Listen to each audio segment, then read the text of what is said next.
Hey guys, this is Home Self-Defense channel with Tom and Bob, and sometimes Nitty the Gimp. Now, I was talking to you about the palm strikes last time. By the way, it used to be just a little lockdown project, these little videos here, but then now the big tragedy happened in our community and there is a big cloud hanging over us, and there is a lockdown and there's a loss of job, and people are anxious and kind of depressed. So listen guys, we just have to do everything just to blow that cloud away. Listen, you know I'm foreign. I came over here 15 years ago. You accepted me as your own. I'm gonna do everything to not to allow to any stabbing in the area. If anyone comes over here, he will really regret that. Krav Maga system was created while the World War II by Emil Lichtenfeld in Hungary, just to repel the Nazi attackers, just to protect the neighborhood. So I'm gonna do the same here. Okay, going back to our class, yeah? The palm strikes, as I showed, is simple and effective. It's no problem to perform them. But then what if you are a small girl, or maybe not small girl, but then usually smaller, then you're attacking anyway, right? So I don't really think you'll be able to perform it so well, just to kind of repel him, to knock him out. Maybe he will get angry, maybe he will get pissed off, and then rush at you. And believe me, bystanders are not gonna help you. Heroes and vigilantes are not there, and if they are, they get stabbed. Okay, so let's have a look. What's your options here?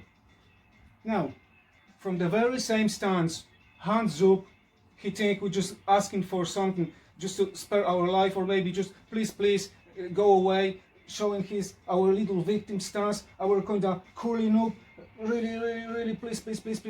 But again, our weapons are primed and our targets are locked. But this time, our targets are the eyes and the ears and all the scratching and ripping and biting. Because girls don't have the strength, but then they have ferociousness. And we're gonna use that ferociousness to repel our attacker off. Honestly, girls, I can fight Mike Tyson, I can fight 10 men at the same time. I wouldn't in my life fight a mad woman. You have to be out of your head. And you have those claws usually on the night out. They're really long, so if you drive them in, they hurt. No matter how big you are, you can't put muscle on your eyes, you can't put muscle on your throat, you can't put muscle on your ear. Now, if you check the anatomy of the ear, it's just the cartilage and the skin, and they're not being attached to your skull whatsoever. But anything, I mean, the ear rip, it's so easy, and because of massive bleed out. And no matter what your intention are, if you have your ear ripped off, that's gonna get your attention. Okay, so let's have a look what we're gonna do here.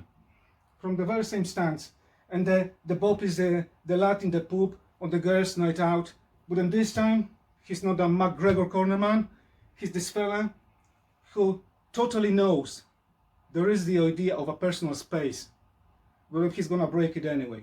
Sometimes you kinda think, is this fella for real? Does he not understand truly my personal space? Oh, he well does. But what he's doing, he's interviewing you to be his victim. So, you either allow to it, if you're interested, or you can say, no thank you, or if he's still persisting, come on Luf, here's what you do. From distance, you just drive in, you put your thumbs in, and I mean, girls, don't tickle him. Don't be sorry for driving, don't drive the thumbs in till you tickle his brain. He's a scumbag.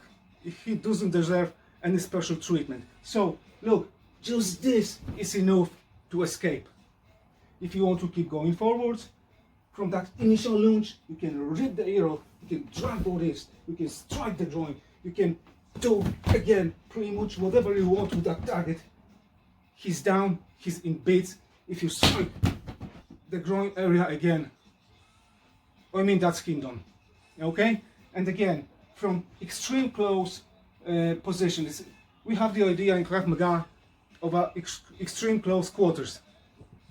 So we don't only fight from a distance, we not only kick, right? But as we go in, we use our palms and elbows and knees, and we yell, we bite, and we gouge, and we rip the ear, and we do all the papers, we do all the sort of different stories. So for us, It's not like we go back. No, in Krav Maga we always go forward, and we do a lot.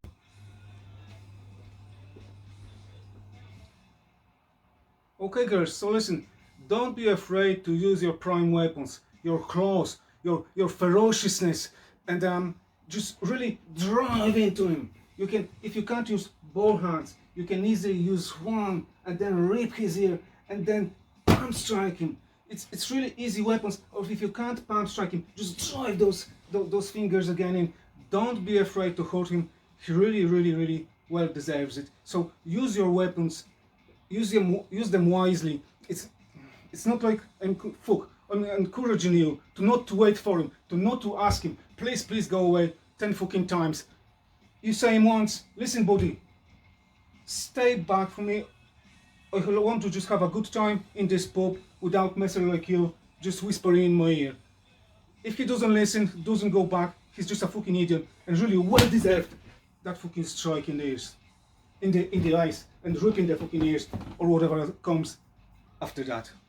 Okay, so listen guys, I hope it's gonna help on the girls' night out, and the next time what I'm gonna show is how to use a knife properly in a situation when sometimes you struggle and you get hold of that knife, or maybe you find a knife-like object like a stick or a little stone, or sometimes environmental stuff just lying around like that. So even if you have a knife, your knowledge how to attack someone really comes from the movies and all of those things and those things and those.